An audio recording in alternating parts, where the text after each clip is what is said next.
పల్సూరి వెంకటరామయ్య గారు ఏం చేస్తుంటారు? వ్యవసాయం చేస్తుంటారు.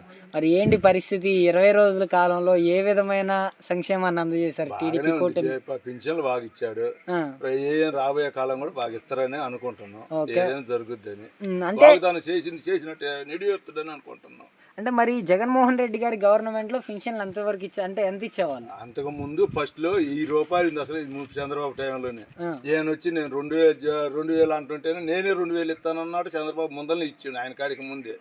ఆయన 2,000 అనగా నేను 3,000 చేస్తానంటే 5 సంవత్సరాల్లో మా ఇవి పెంచిండు అంతే.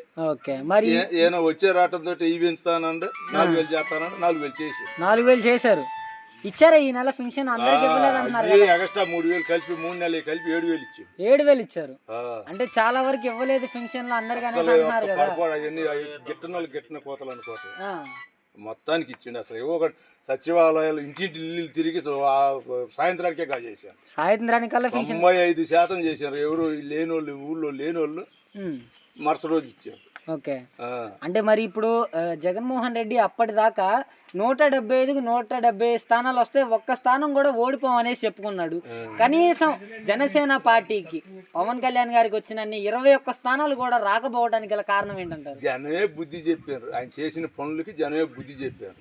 అది అంటే లేదు, ప్రజలు నన్ను మోసం చేయలేదు, చంద్రబాబు నాయుడు ఈవీఎంలు ట్యాంపరింగ్ చేయించాడు మోడీతో కుంభక్కయ్య అనేసి చెప్తున్నాడు కదా జగన్.